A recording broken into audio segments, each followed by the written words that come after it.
하나님 말씀 레위기 19장 1절에서 4절까지 합니다. 레위기 19장 1절에서 4절까지입니다.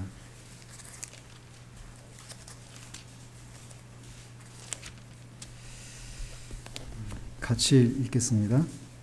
여호와께서 모세에게 말씀하여 이르시되 너는 이스라엘 자손의 온 회중에게 말하여 이르라. 너희는 거룩하라. 이는 나 여호와 너희 하나님이 거룩함이니라. 너희 각 사람은 부모를 경외하고 나의 안식일을 지키라. 나는 너희의 하나님 여호와이니라. 너희는 헛된 것들에게로 향하지 말며 너희를 위하여 신상들을 부어 만들지 말라. 나는 너희의 하나님 여호와이니라.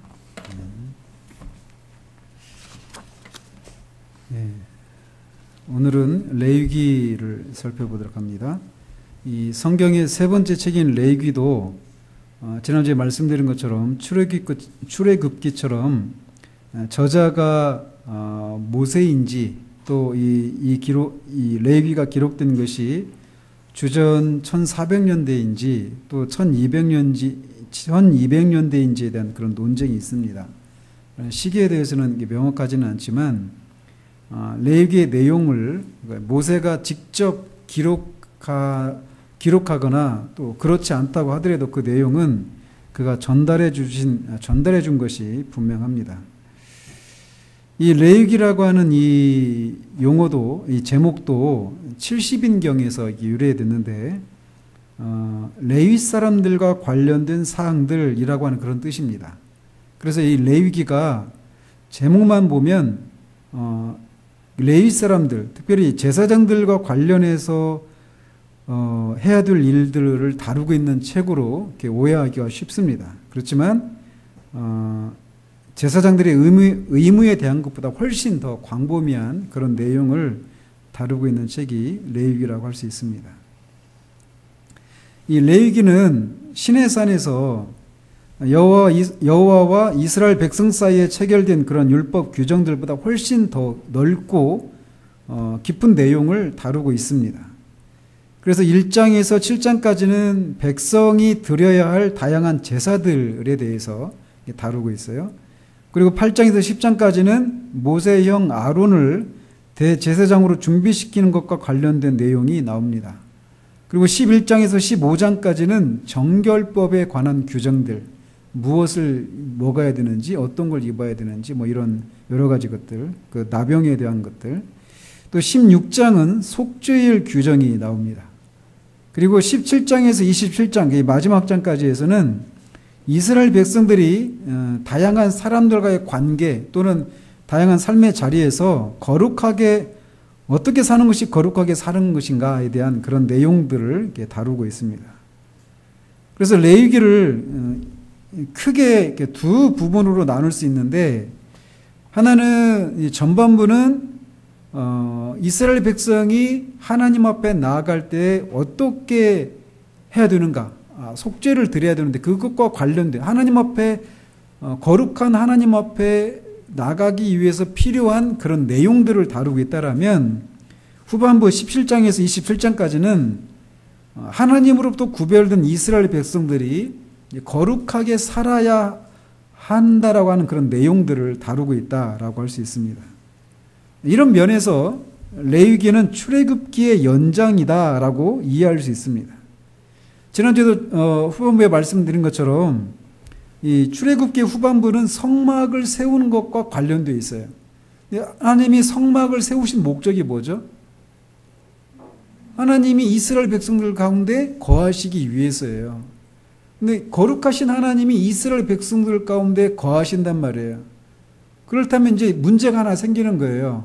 이 이스라엘 백성들은 거룩하신 하나님 앞에서 죄인들이에요. 그래서 이 거룩하신 하나님 앞에 죄인들이 나아가기 위해서는 어떤 것이 필요한가, 이런 내용들이 다루어져야 하는 거예요. 그리고 또 이렇게 하나님으로부터 구별된 이스라엘 백성들인 이 사람들이 어떻게 살아가야 하는가, 이런 내용들을 다뤄야 한단 말이죠. 근데 그런 내용들을 레위기에서 다루고 있다라는 것입니다. 근데 여러분들도 이렇게 레위기를 읽어보셨겠지만 레위기처럼 또 어려운 성경이 없습니다. 이해하는 것이 쉽지가 않은 책이에요. 그래서 많은 사람들이 참 슬픈 현실이지만 잠이 안 올 때 성경을 읽는다고 하는 사람들 있잖아요. 그 중에서 레위기가 그런 책 중에 하나예요. 왜 레위기를 이해하는 데 어려움을 겪느냐면 여기서 말하고 있는 그런 이 여러 가지 종교 의식들, 또 그들의 그 삶 속에서 이렇게 살아라 저렇게 살아라 그런 내용들이 오늘날의 현실하고 이렇게 동떨어져 있는 것 같은 그런 상황이기 때문에 그렇습니다. 그나마 앞에 창세기나 출애굽기 같은 경우에는 이야기 중심으로 성경이 전개가 되잖아요. 그런데 레위기는 이야기 중심이 아니에요. 그러다 보니까 그 성경을 읽는 데 있어 레위기를 이해하는 데 있어서 어려움이 있는데 그러니까 이제 레위기를 읽을 때 어떤 식으로 읽느냐면 원래 그 본문에서 그 의도하고 있는 그런 객관적인 그런 사실들을 캐치해내는 방식으로 읽기보다는 주관적인 느낌이나 어떤 이런 방식으로 읽고 많은 경향들이 있다라는 거예요. 그래서 우리는 이제 레위기를 그런 식으로 읽지 않아야 그 주관적인 방식으로 읽지 않아야 되는데 그런 것들을 생각하면서 이제 레위기를 어떻게 이해하고 해석해야 되는가에 관련된 그 몇 가지 쟁점들을 이렇게 살펴보도록 합니다. 오죽했으면 아까 루터 얘기했잖아요. 루터가 레위기도 성경이다 이런 얘기를 했어요. 얼마나 레위기를 안 읽으면 그런 얘기를 했겠어요? 레위기가 바르게 읽으면 인간의 상태, 그러니까 한 개인의 상태가 아니라 인간 전체의 상태가 어떠한지, 그리고 결론적으로 말씀드리면 부정한 존재들이에요. 죄인이에요. 근데 그런 존재들이 거룩하신 하나님 앞에 어떻게 나아갈 수 있는가? 어떻게 나아갈 수 있어요? 속죄를 통해서만 나아갈 수 있는 거예요. 그래서 그렇게 나가는데 결국 그 속죄 제사 방식들이 많이 나오잖아요. 그런 것을 통해서 결국은 신약에 이 완전한 대제사장이시면서 친히 희생 제물이 되신 그리스도의 속죄 사역을 이해하기 위해서는 레위기를 바르게 이해하는 것이 절대적으로 필요합니다. 레위기를 이해해야 그리스도의 속죄 사역을 제대로 이해할 수가 있어요. 뿐만 아니라 레위기에 나오는 그런 규정들 있잖아요. 삶의 여러 가지 규정들. 여러 가지 그런 것들이 있는데 이런 것들을 오늘날 신약의 그리스도인들에게는 어떻게 적용되어야 되는가, 이런 어떤 연결점을 찾는 이런 것들이 이제 레위기를 이해하는데 필요한 그런 내용들이라고 할 수 있어요. 그래서 이제 레위기의 이해와 해석과 관련된 몇 가지 중요한 쟁점들을 살펴보면 레위기를 아까 말씀드린 것처럼 크게 두 부분으로 나눌 수 있다고 그랬어요. 전반부와 후반부로. 1장에서 16장까지 또 17장에서 27장까지 이렇게 두 부분으로 나눌 수 있는데 전반부인 이 1장에서 16장까지는 주로 종교 의식과 관련된 규정들을 다루고 있다고 말할 수 있습니다. 반면에 17장에서 27장까지는 이제 어떻게 살 것인가, 즉 도덕, 윤리적인 그런 명령을 다루고 있다라고 말할 수 있어요. 그래서 이제 이 의식에 대한 명령과 윤리에 대한 명령, 이렇게 두 부분으로 나눌 수 있는데 이 두 부분이 서로 어떤 관계가 있는가라고 하는 질문과 관련해서 그런 논란이 있어 왔습니다. 그래서 의식과 윤리를 서로 관계가 없는 서로 다른 분야로 이해하기가 쉽다라는 거예요.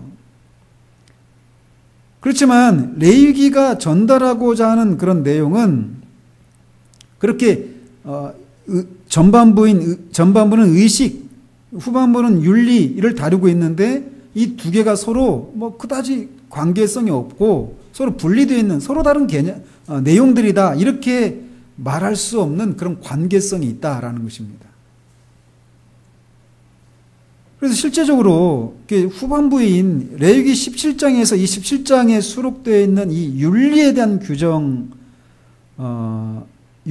규정이 그 부분에서는 의식과 관련된 그런 내용들이 없어요. 그렇지만 앞에 그 1장에서 16장까지는 의식과 제사법 또는 어떤 의식법과 관련된 그런 내용들을 다루고 있는데 거기 부분에서는 그 부분은 윤리와 관련이 없다라고 주장할 수가 없다라는 것입니다.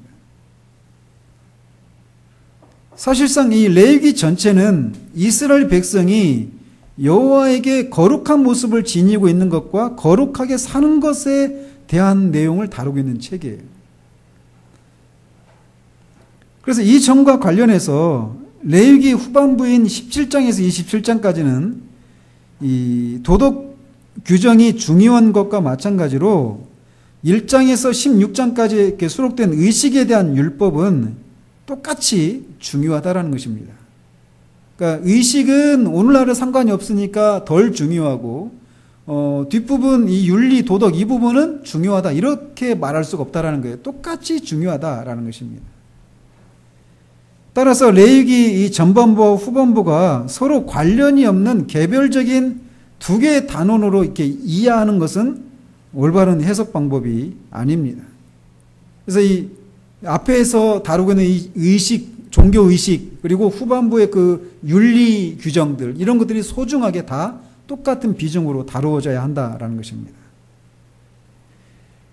여러분이 그 레위기를 읽다 보면 가장 많이 나오는 표현법이 뭐가 있나요?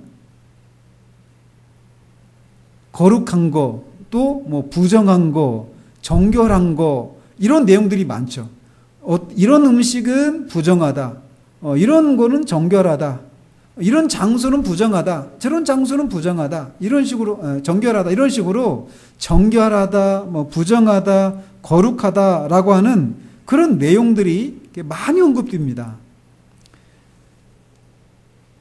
그런데 이런 레위기에서 부정하다, 뭐 정결하다라고 할 때 그 사용된 그 용어들을 오늘날에는 어떤 식으로 이해를 합니까? 부정하다 또는 정결하다 이렇게 이해할 때 어떤 것과 관련해서 그렇게 정결하다, 부정하다 이렇게 생각하죠? 오늘날? 어떤 위생적인 것과 관련해서 그렇게 생각하잖아요. 그래서 부정한 것, 정결한 것 이런 표현을 들을 때 오늘날의 독자들은 그거를 비위생적인 것 또는 위생적인 것이라고 생각하기가 쉽다라는 거예요. 그렇지만 여기 레위기에서 사용되고 있는 이런 용어들은 뭐 위생적인 것과 관련해서 사용되는 용어가 아니다라는 것입니다. 그거는 여기서 정결하다, 부정하다, 뭐 거룩하다 이런 단어들은 의식적인 상태를 가리키는 용어들이다라는 것이에요. 그렇기 때문에 레위기 전체를 이해하기 위해서는 의식적인 상태에 대한 개념을 올바로 이해하는 것이 매우 중요합니다.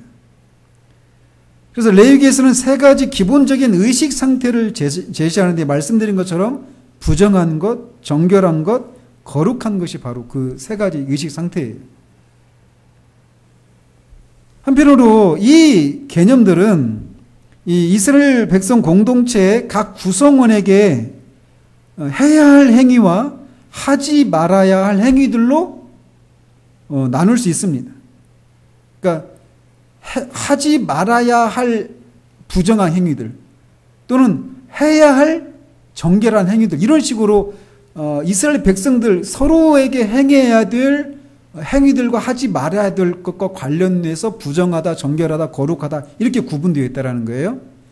또 들어가도 되는 장소와 들어가지 않아야 할 그런 장소를 이렇게 구분하기 위해서 부정한 장소, 정결한 장소 이렇게 구분하기도 합니다. 예를 들면 몸이 부정한 사람은 화목제물의 고기를 먹어서는 안 돼요. 반면에 정결한 자는 그 제물의 고기를 먹을 수 있습니다. 그런데 여기서 정결하다, 부정하다라고 할 때 이게 의식 상태와 관련되어 있다고 그랬잖아요. 즉 부정한 사람이 화목제물을 먹을 수 없고 정결한 사람만 먹을 수 있는데, 그것이 그 사람의 도덕적인 상태가 정결하다, 부정하다라고 하는 것을 말하는 게 아니라는 거예요. 아시겠어요? 그러니까 도덕적으로 정결한 사람도 시체를 만지면 부정해진단 말이에요. 근데 그게 의식에 참여할 수 없는 상태를 말하는 것이지, 그 사람의 도덕적인 상태가 부정해진 것을 말하는 것은 아니다라는 거예요. 그러니까 레위기에서 나오는 그런 정결하다, 부정하다, 이런 거룩하다 이런 개념들을 그런 개념과 종교 의식의 상태와 관련해서 해석을 해야 된다라는 것입니다.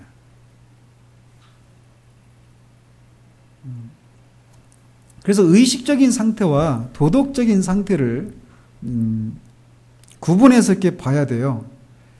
그렇다면 의식적인 정결과 도덕적인 정결은 어떤 관계가 있는가라는 것입니다. 말씀드린 것처럼 의식적인 상태와 도덕적인 상태는 서로 다른 개념이에요. 그래서 일반적으로는 이 의식적인 상태가 정결한 상태 가운데 있어요. 시체를 만지지 않아서. 그래서 화목제물을 먹을 수도 있고 어떤 각종 절기에 참여할 수 있는 상태일 수 있지만, 도덕적으로는 정결하지 않을 수도 있어요. 또 반대로도 될 수 있습니다. 그런데 어느 정도는 그 사람의 의식적인 상태가 그 사람의 도덕적인 정결의 정도를 어느 정도는 나타내 준다는 것입니다. 전혀 상관이 없는 건 아니라는 거예요.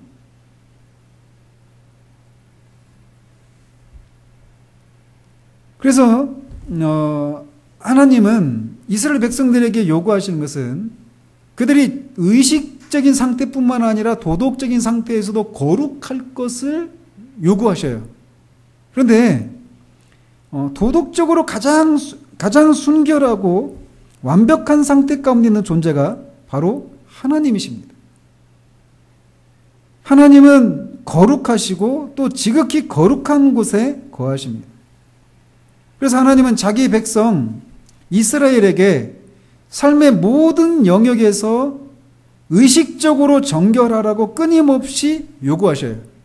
그래서 의식적인 정결과 관련된 규정들이 1장에서 16장께서 다루고 있어요. 그뿐만 아니라 하나님은 이스라엘 백성들에게 삶의 모든 영역에서 도덕적으로 정결할 것을 요구하십니다. 이런 내용들이 주로 이제 후반부에서 이스라엘 백성들의 삶의 각각의 그 상황에서 이제 어떻게 해야 되는가를 다루고 있는 내용이라고 할 수 있어요. 이렇게 이제 의식적인 정결 또는 도덕적인 정결, 이런 문제들을 어떻게 조화시킬 것인가, 또 각각은 어떤 관계가 있는가, 이런 것과 관련해서 이런 논쟁점들이 있다라면, 레위기에서 제기되는 또 다른 하나의 그 과제는 이제 그 레위기에서 다루고 있는 그런 여러 가지 종교 의식과 예법을 어떻게 해석해야 되는가에 대한 문제가 이렇게 나옵니다. 특별히 어떤 종교적인 의식을 형성하는 이 개별적인 행위와 대상들을 이해해야 하는가 라고 하는 질문이 생기는데, 이 질문에 대답하는 것은 쉽지가 않습니다. 왜냐하면 레위기는 다양한 종교의식 행위 또는 의식 대상들이 무엇을 의미하는지에 대해서 거의 설명하고 있지 않기 때문에 그래요. 이런 절기에 또는 이런 제사 방법은 이렇다 이렇게 설명하고 있을 뿐이지, 그것들이 무엇을 의미하는지를 설명하고 있지는 않다라는 거예요. 그렇기 때문에 그 각각의 종교의식이 또 그 종교의식의 대상이 무엇을 의미하는지를 이해하는 것이 쉽지가 않다라는 것입니다. 따라서 우리가 레위기에 나오는 여러 가지 종교의식이 각각 무엇을 의미하는지를 이해하기 위해서는 두 가지 접근 방식을 취합니다. 하나는 각각의 종교의식이 일반적으로 무엇을 의미하는가를 이해하는 거예요. 일반적으로 말해서 종교의식은 다양한 역할을 합니다. 뭐 제사를 드린다든지 뭐 그 절기를 지킨다든지 하는 이런 여러 가지 종교의식은 그 자체로서 다양한 역할을 한다라는 거예요. 예를 들면 정결하지 않거나 죄가 있는 것과 같이 의식은 그 의식에 참여하는 사람의 상태에 대해서 말을 해줘요. 또 의식은 희생제물을 드리는 사람이 여호와에게 자신의 마음이나 소원을 표현하게 해줍니다. 그러니까 의식을 행하는 사람의 그 마음의 상태를 표현해 주는 거예요. 하나님을 향한. 그리고 그 여러 가지 종교 의식은 여호와와 전체 인간의 상태에 대한 다양한 진리를 알려주고 그것을 강조합니다.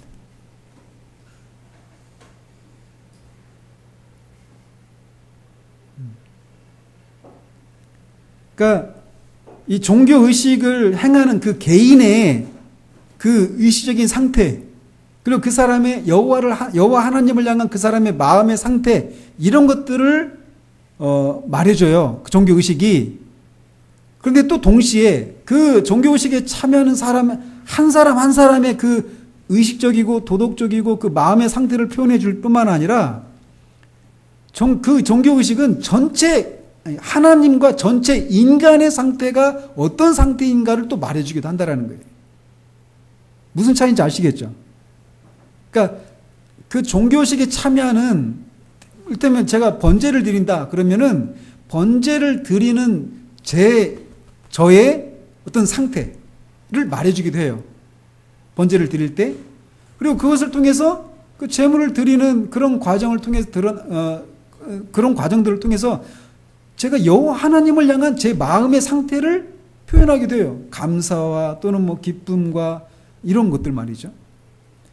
그런데 또 동시에 그 행위는 저 개인의 도덕적인 의식적인 상태만을 말해줄 뿐만 아니라 인간 전체의 상태가 어떠한지를 또 말해주기도 한다라는 것입니다.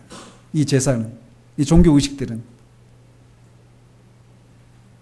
따라서 어떤 종교 의식이 이런 것들 중에 어떤 역할을 하는지를 이렇게 질문하는 것을 통해서 어떤 종교 의식이 어떤 의미가 있는가를 이해할 수 있다는 거예요. 이처럼 레위기에 나오는 여러 가지 종교 의식이 의미하는 일반적인 의미가 무엇인지를 이해해야 해요. 그런데 그뿐만 아니라 이 특별한 의식에 어떤 특별한 목적 또는 역할을 지니고 있는가라고 하는 그런 질문을 또 제기해야 합니다. 자, 일반적으로 어떤 종교의식을 행하는 그런 사람의 상태 또는 인간 전체 상태를 말해줘요. 그런데 또 특별한 의식, 일반적인 것보다 특별한 것은 좀 더 좁죠. 그죠? 그래서 이 특별한 의식에 담겨있는 어떤 특별한 목적이나 역할은 무엇인가 라고 하는 것을 질문을 제기해야 한다는 거예요. 이렇게 어떤 종교의식의 일반적인 역할과 특별한 역할이 무엇인지를 이해하게 되면 어떤 종교의식이 의도하는 핵심적인 내용이 무엇인지를 이해할 수 있다는 거예요. 이것은 마치 우리가 어떤 책을 읽다가 보면 어떤 한 문장이 나오잖아요. 근데 그 문장을 이해하려면 그 구체적인 어떤 특별한 그 문장을 이해하기 위해서는 그 문장보다 더 큰 개념인 그 한 단락에서 그 문장이 어떤 위치를 차지하고 있는지를 알 때 그 특별한 그 문장이 의미하는 게 무엇인지를 알 수 있잖아요. 어떤 문맥 속에서 그 특별한 문장을 이해할 수 있는 것처럼 종교의식이라고 하는 것이 담고 있는 일반적인 의미와 내용, 근데 또 일반적인 내용과 의미뿐만 아니라 특별한 내용, 이런 것들을 같이 이해할 때 그 종교의식이 각각 무엇을 의미하고 그 종교의식이 향하고 있는 그 대상이 또 무엇을 의미하는지를 이해할 수 있다라는 것입니다. 그래서 레위기에 나오는 그런 여러 가지 종교의식을 이해하기 위해서는 그 종교의식이 가지고 있는 일반적인 의미와 목적, 또 특별한 의미와 목적, 이런 것들을 조합해서 이해해야 그것을, 그 종교의식이 각각 무엇을 의미하는지를 이해할 수 있다라는 것입니다. 됐죠? 이렇게 해도 무슨 말인지 잘 모를 수 있어요. 이제 구체적으로 말씀을 살필 때 이제 적용돼서 이제 해야 되는데, 일단 그렇게 알고 계십시오. 또 레위기의 해석과 관련해서 이제 하나의 또 있는 쟁점이 무엇이냐면,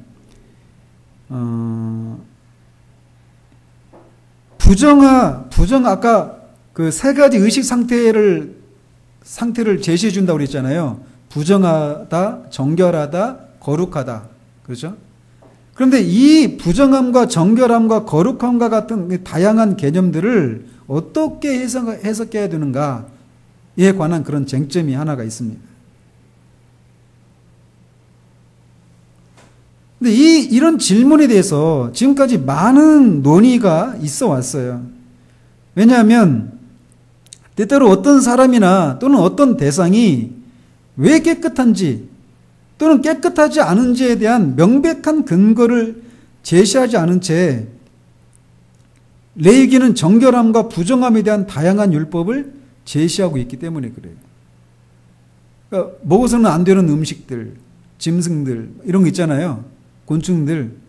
근데 그런 것들이 왜 정결한지 부정한지 명백한 근거를 제시하지 않고 있는 경우들이 많다라는 것입니다. 그래서 전통적으로 이 주석가들은 이 율법 규정들 어떤 것이 부정하고 정결하고 거룩하다고 말하는 그 근거가 무엇인지를 알아보려고 하는 이런 시도들을 오랫동안 해왔다라는 거예요. 근데 그것들이 사람들에 따라서 다양한 견해들이 있다라는 거예요. 그래서 레위기를 해석하는 것이 어렵다라는 것입니다. 근데 이제 왜 어떤 것은 정결하고 부정하고 거룩하다고 하는가? 일반적으로는 위생과 관련해서 비위생적인 것은 부정하고 위생적인 것은 정결하고 뭐 거룩하고 이렇게 구분한다. 이렇게 해석하기도 했고, 또는 가나안 족속들과 가나안 종교에 관련된 것들은 부정하고 그것과 관련이 없으면 정결하고 이런 식으로 해석하기도 했어요. 또는 죽음에 대한 이 죽음과 관련되어 있으면 부정하고 그렇지 않으면 정결하고 이런 식으로 해석해 오기도 했습니다. 그런데 이 세 가지 가능한 근거들 가운데 특별히 부정함은 죽음을 상징한다라고 하는 관점이 이 부정함에 대해서 언급하는 많은 경우들에 해당돼요. 뭐가 부정하다라고 할 때는 죽음을 상징하는 것과 관련했을 때 무엇이 부정하다 이렇게 말을 해왔다라는 것이죠. 그럼에도 불구하고 이런 관점이 어떤 경우들은 또 적용이 안 돼요. 그래서 이게 해석하는데 이렇게 어려움이 있어요. 이 부정하고 정결하고 거룩함을 해석하는, 왜 그것이 부정하고 정결하고 거룩하다고 하는지 그 배우의 근거는 무엇인지 이거를 이렇게 해석하는 데 있어서는 이런 어려움이 여전히 있다라는 것입니다. 아무튼 레위기의 해석과 관련해서 이 부정, 정결, 거룩함에 대해 근거가 무엇인가 이런 것과 관련해서 여러 가지 쟁점들이 있다라는 거예요. 또 하나 이제 레위기에서 말하고 있는 그 윤리 규정들 있잖아요. 17장부터 27장까지 나오는 그런 레위기에 나오는 명령들은 신약 시대를 살고 있는 오늘날의 그리스도인들에게도 해당이 되는가와 관련해서 또 쟁점이 있습니다. 오늘날의 교회는 레위기의 율법 규정들과 어떤 관계가 있는가? 이 질문에 대해서는 뭐 이렇게 개괄적으로만 이 세 가지만 제시하도록 하는데, 첫째, 오늘날의 하나님의 백성은 레위기의 제사 제도를 더 이상 그대로 따를 필요가 없다라는 것입니다. 왜냐하면 그리스도의 오심으로 그 레위기에 나오는 제사제도는 온전히 성취되었기 때문에 그래요. 그러면 이 레위기의 그 제사제도를 우리가 오늘날 연구할 필요가 없는가? 그렇지는 않습니다. 또. 그러니까 우리가 제사를 지킬 필요는 없지만 그 제사제도를 연구하는 것은 여전히 필요하고 중요해요. 아까도 점심시간에 말씀드렸잖아요. 우리 공부할 때. 왜냐하면 그 레위기에 나오는 제사제도는 오늘날의 이 독자들에게 어떻게 그리스도의 사역이 그를 믿는 사람들을 구원하는지 이해시켜주기 때문에 그래요. 레위기의 제사제도를 연구하는 것은 굉장히 중요합니다. 그리고 그것을 다루고 있는 성경이 어떤 성경이죠? 히브리서예요. 그리스도는 모든 사람들을 위해서 자기 몸을 하나님 아버지에게 단 한 번의 희생제물로 드리셨습니다. 레위기에 나오는 여러 가지 제사제도는 그리스도의 희생제물이 어떤 의미를 지니고 있는지에 대한 다양한 측면을 가르쳐주고 있어요. 그렇기 때문에 우리가 제사를 지킬 필요는 없지만 제사제도를 연구할 필요성은 매우 많다, 여전히. 두 번째로 이 레위기에 나오는 제사제도는 첫 번째 이제 지킬 필요가 없다라는 것이고, 두 번째로는 레위기에 언급된 이스라엘의 달력들 있잖아요. 그죠? 이스라엘 달력은 우리와 다릅니다. 이스라엘 달력과 절기는 기독교에서 전통적으로 사용하는 달력에 중대한 영향을 미쳤다라는 것입니다. 이런 면에서는 연관이 있죠. 그죠? 그러니까 제사제도는 지킬 필요가 없다는 측면에서 단절되어 있죠. 그렇지만 제사가 가리키고 있는 그 본 제사인 그리스도의 희생 제사를 이해하기 위해서는 제사제도를 연구하는 것이 필요해요. 굉장히 중요합니다. 그러나 이 이스라엘의 달력이나 절기, 이거는 기독교의 그 절기와 연관이 있다라는 것이에요. 그래서 제가 성경은 무엇을 말하고 있는가 그거 시리즈 할 때 레위기를 다루면서 잠시 이렇게 말씀을 드렸죠. 그래서 이스라엘 백성들이 반드시 성년이 된 이스라엘 사람 20세 이상의 남자들이 예루살렘으로 반드시 가야 되는 세 번의 절기가 있어요. 뭐죠? 네? 순서대로 말하면 유월절은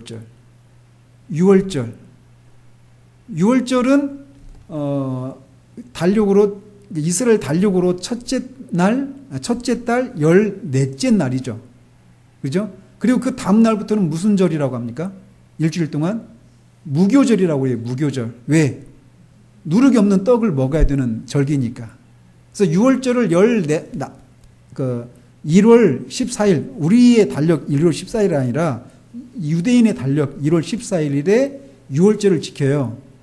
그리고 그 다음 날부터 일주일 동안 무교절을 지킵니다. 아무튼 그래서 6월절을 지키러 간다는 얘기는 무교절도 지키러 가는 거예요. 그래서 6월절을 지켜야 돼요. 또 하나는 77절이라고도 초실절 또는 맥주절, 이걸 지켜야 돼요.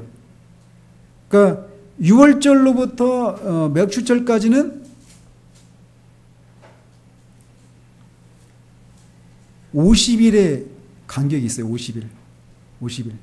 그러니까 77에 49죠. 그러니까 7 안식일을 지난 후가 맥주절이에요. 초실절이라고도 부릅니다. 또 77절이라고도 불러요. 그러니까 안식일이 7번이기 때문에.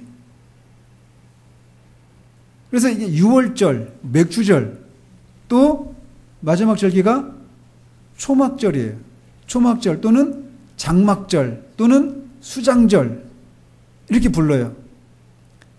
그래서 이 세 번의 절기를 반드시 지켜야만 합니다. 그런데 이 세 번의 절기들, 6월절, 맥주절, 이 장막절은 우리의 그 기독교 절기와 어떻게 연관이 되느냐면, 6월절은 어느 절기일까요? 우리가 6월절에 예수님이 십자가에서 하나님 어린 양으로 희생제물로 죽으셨잖아요. 그래서 그 순환 금요일 있죠. 이거는 이제 성금요일이라고도 합니다. 우리는 잘 안 지키죠. 근데 우리가 그 예수님이 우리가 고난 받으신 그 주간의 금요일을 성금요일이라 이렇게 불러요. 근데 그 절기와 관련이 있어요. 맥주절은 성령 강림절 또는 오순절, 그죠? 또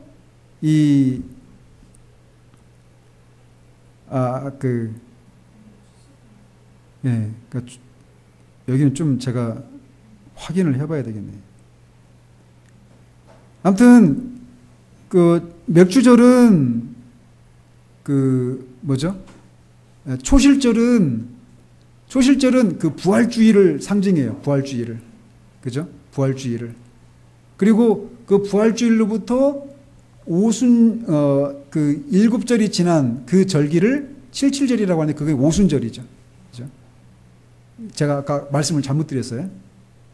그래서 초실절과 칠칠절은 달라요. 다른 절기예요.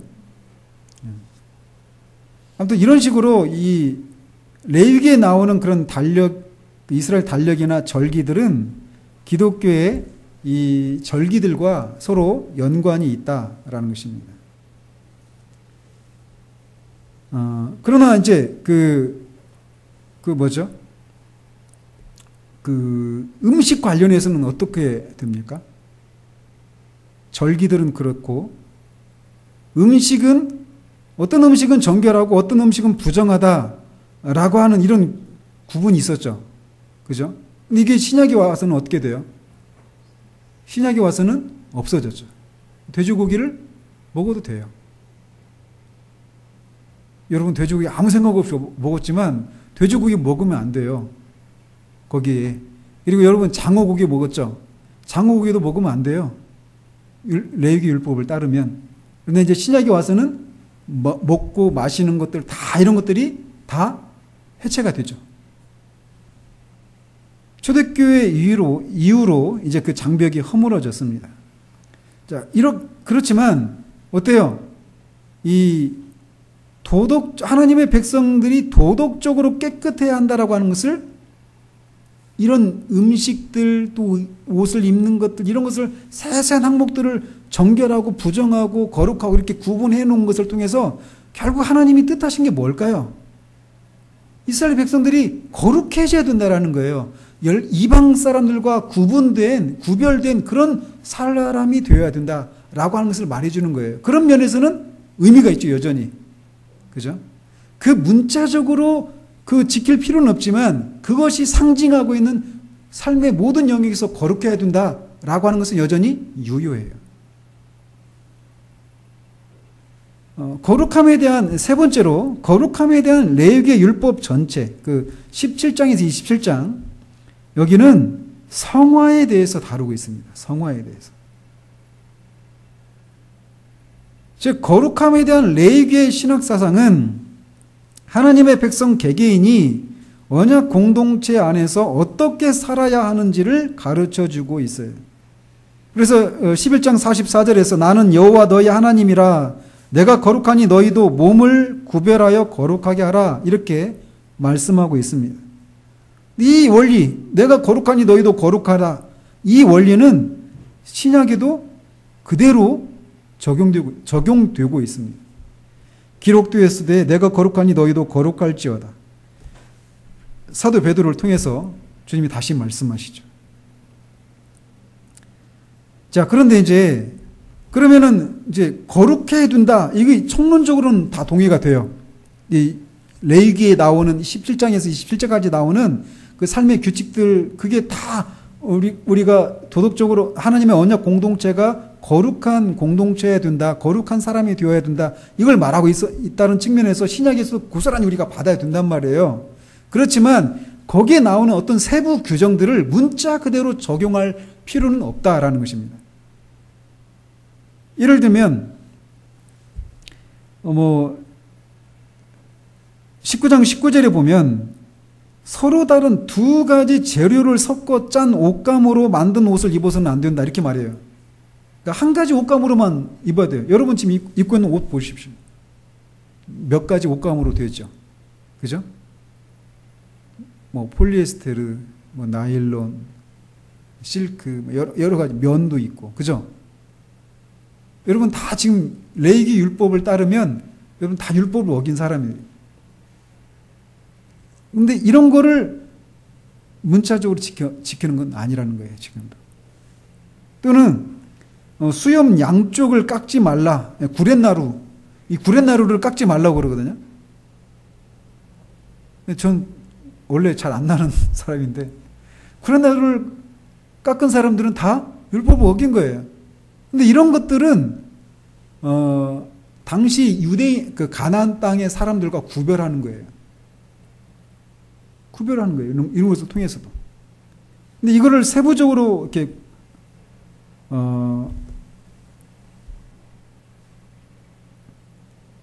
지금도 지켜야 되는 건 아니다라는 것입니다. 또 뭐 몸에 흠이 있는 사람은 하나님에게 음식 제물을 바치러 나오지 말라라고 하는 그런 규정들이 있어요. 근데 이것도 마찬가지예요. 하나님 앞에 나오는 데 있어서 우리가 그리스도의 보혈의 공로를 의지해서 나오면 되는 거예요. 신체에 어떤 어려움이 있어도, 어떤 장애가 있어도. 옛날에는 그게 제한이 있었어요. 이제 그런 게 없죠. 제한이.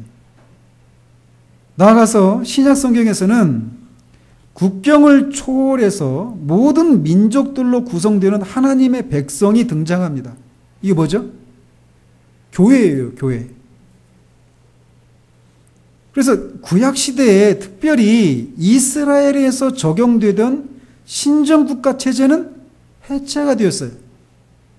그래서 구약에서 이스라엘이 가지고 있었던 그런 이 언약적인 지위 이런 것들은 지금 없습니다. 그 지위가 이제 교회가 가지고 있는 거예요. 그러니까 오늘날 그때도 여러 번 말씀드렸잖아요. 이 세대주의 운동을 하는 사람들 중에 어떤 사람들은 이 예루살렘을 여전히 구약의 그 이스라엘이 가지고 있었던 그런 위치로 생각하고 있는 사람들이 있다라는 거예요. 그런 이 한국 교회도 세대주의 영향을 많이 받고 있기 때문에 이스라엘에 대해서는 그렇게 생각합니다. 주로 이제 세대주의 또는 근본주의 이런 생각들. 그래서 이스라엘에서 어떤 불법을 저질러도 그게 그냥 다 긍정적으로 이렇게 평가하는 거죠. 잘못된 관점이죠. 따라서 이제 이스라엘이 구약에서 차지하고 있었던 그런 지위들은 이제 해체되었기 때문에 오늘날의 이 민주국가들, 우리나라 같은 이런 국가들은 오경에 기초한 신정국가의 시민법을 그대로 따라야 할 필요가 없어요. 그래서 구약에 나오는 레위 율법에 나오는 것들을 크게 세 부류로 나누잖아요. 의식법, 또 뭐죠? 시민법, 또 도덕법 이렇게 나눈단 말이에요. 그래서 의식법은 우리가 문자적으로 지킬 필요가 없습니다. 시민법도 지킬 필요가 없어요. 도덕법은 지켜야 합니다. 근데 시민법이 또는 의식법이나 시민법을 통해서 하나님이 우리에게 나타내고자 하시는 그런 상징적인 의미들, 이런 거룩해져야 되고 하는 이런 것들은 요즘 우리가 받아야죠. 그러나 그 내용들을 실제로 지킬 필요는 없어요. 그래서 그 11조에 대한 설교도 하는 것이 이게 시민법의 한 부류다. 이렇게 해서 그거를 문자적으로 지킬 필요가 없다. 이렇게 말씀드렸던 것이 바로 여기 있는 거예요. 신학적인 이유가. 또는 간음죄를 행하면 어떻게 됩니까? 율법에 돌로 맞아 죽었어요. 이거를 지금 그대로 따를 수가 없어요. 또 하나님의 이름을 모독하는 행위에 대해서 어땠어요? 바로 죽였죠. 돌로 쳐서 죽였어요. 또는 안식일과 희년을 지키는 것, 이것도 문자적으로 지킬 수가 없어요. 지킬 수가 없어요. 왜? 이건 신정국가 체제의 이스라엘 백성에게 해당됐던 시민법적인 요소들이기 때문에. 그러니까 이런 것들을, 이런 어떤 구분이 없이, 신학적인 그런 분별이 없이 그냥 성경이 있으니까 해야지 이렇게 해서는 안 된다라는 거예요. 아시겠죠? 마지막으로 그러면 이 구원사적으로 이 레위기가 차지하고 있는 위치가 구원사적으로는 레위기는 어떤 연관이 있는가라는 것을 마지막으로 살피고 마치도록 합니다. 레위기는 거룩하신 하나님의 거룩한 백성이 된다라고 하는 것이 무엇을 의미하는지에 관심을 기울이고 있는 책이에요. 레위기는 어떤 사람이 개인적으로 또한 하나님의 백성의 구성으로서 어떻게 행동해야 하는지를 가르쳐주고 있습니다. 레위기는 제사제도와 제사장직에 대해서 자세한 규정을 제시하고 있고 자기의 백성의 죄와 부정함을 해결하시려고 하나님이 은혜로 제사제도와 제사장직분을 마련해 주신 것을 또 언급하고 있어요. 근데 이런 모든 것들은 다 의심할 여지 없이 예수 그리스도의 죽음과 부활을 통해서 이것들이 가리키고 있었던 것들의 이런 구약의 제사제도나 제사장직분 이런 것들이 가리키고 있었던 이런 것들이 예수 그리스도의 구원 사역을 통해서 성취가 되었다라는 것입니다. 그리스도는 자기의 죽음을 통해서 구약 성경의 다양한 제사들, 거룩한 기구들, 대제사장의 역할 또는 거룩한 절기들이 의도했던 목적을 모두 성취하셨습니다. 또 그리스도는 부활을 통해서 다윗의 왕위를 영원히 계승하셨어요. 따라서 이스라엘이 하나님의 백성으로 정의되는 시대는 이미 지나갔습니다. 예수 그리스도를 구주로 영접하는 것을 통해서 이방인들도 하나님의 백성에 포함되는 시대가 시작이 되었습니다. 말씀드린 것처럼 이스라엘의 그 지위가 구약의 지위와 달라졌다라는 거예요. 신약의 지위와. 또한 그리스도의 이와 같은 구속사역으로 말미암아서 다양한 희생제물을 드려야 하는 구약시대의 제사제도는 더 이상 쓸모없게 되었고 따라서 그리스도인들이 예루살렘 성전에서 예배드려야 할 필요도 없게 되었습니다. 그러나 신약시대의 신자들은 여전히 죄의 본성을 가지고 있어요. 이 사실은 이제 이 레위기에서 이 죄를 가지고 있는 하나님의 백성들이 거룩하신 하나님 앞에 어떻게 나아가야 하는가에 관련해서 그런 속죄 제사 제도를 하나님이 마련해 주셨던 것처럼 신약도 그런 면에서 관련이 있다라는 것이에요. 신약의 성도들도. 그래서 신약의 신자들도 여전히 죽을 때까지 그들이 이 죄의 본성을 가지고 있습니다. 우리가 다. 그래서 그리스도를 통한 하나님의 속죄 은혜는 신약시대 신자들에게 레위기를 더 이상 적합하지 않은 것으로 만들지 않아요. 레위기가 신약의 성도들과 아무런 상관이 없는 것이 아니라는 것이에요. 왜냐하면 레위기에 제시된 그런 율법을 통해서 여전히 인간의 죄와 하나님의 용서에 대한 핵심 원리들을 배울 수 있기 때문에 그렇습니다. 그래서 사도 바울이나 베드로와 같은 이런 신약의 저자들은 신자들에게 그리스도를 따르라라고 권면하면서 레위기의 용어들을 자주 사용해요. 거룩한 산 제물로 드려라. 하나님이 받으시는 그런 제물이다. 어떤 구제에 대한 이런 것도 말씀드릴 때 그런 어떤 구약의 용어들을 사용해서 구약의 레위기에서 그 요구했던 그런 삶을 살라고 말씀한다라는 거예요. 예수 그리스도가 십자가 위에서 성취된 것도 그런 것을 설명하기 위해서도 신약의 저자들은 번제, 속죄제, 속건제 등의 용어 또는 그런 개념들을 사용하고 있어요.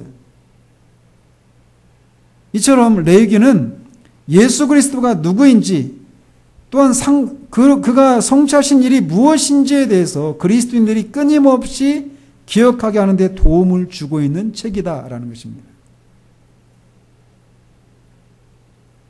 나아가서 레위기는 그리스도인들이 자기 자신과 삶에 예수님이 전하고 성취한 복음을 어떻게 구체적으로 적용하며 살아야 되는지에 대한 그런 원리들을 제시해주고 있어요.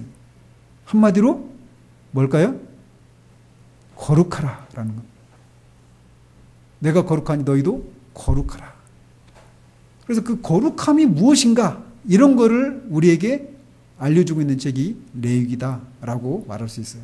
그런 면에서 레위기는 어떤 부분은 신약의 그리스도인들과 상관이 없는 그런 내용들이지만 그렇다고 해서 그런 상관이 없는 내용들이라 하더라도 그것들이 상징하고 있는 그런 면에서는 여전히 우리에게 유효하다라는 거예요. 그리고 어떤 규정들은 문자적으로 지킬 필요가 없는 내용들이라 하더라도 그 규정들이 의도하고 있는 그런 거룩함을 이루는 삶, 거룩함을 좇는 삶, 이거는 여전히 신약의 그리스도인들에게 유효한 항목들이다 라고 말할 수 있습니다. 기도하도록 하겠습니다. 하나님 아버지, 어쩌면 레위기는 신약의 그리스도인들에게 인기가 없는 그런 책으로 전락하고 있는 상황이지만 살핀 대로 레위기는 그 많은 의식 규정들은 결국 그리스도를 통해서 이루실 성취될 그것들을 예표한다고 하는 측면에서 그리스도의 사역을 온전히 이해하기 위해서는 반드시 그런 연구들이 필요하고 또 거기에서 이스라엘 백성들에게 요구했던 그런 삶의 규정들, 이것들은 우리가 문자적으로 지킬 필요는 없다 할지라도 그것들을 통해서 하나님이 그들이 거룩한 삶을 살도록 요구하고 있다고 하는 측면에서는 여전히 우리에게 유효하다는 이 사실들을 우리가 살폈습니다. 하나님, 레위기를 읽으면서 우리 안에서 그리스도가 하신 일들의 그 완전함을, 그것을 통해 드러난 하나님의 지혜와 은혜를 이해하는데 더욱더 우리가 깊은 이해가 있게 하시고 또 거룩한 삶을 살고자 하는 그런 소망이 우리 가운데 더해져 갈 수 있도록 주께서 은혜 베풀어 주시기를 소원합니다. 예수 그리스도 이름으로 기도합니다. 아멘.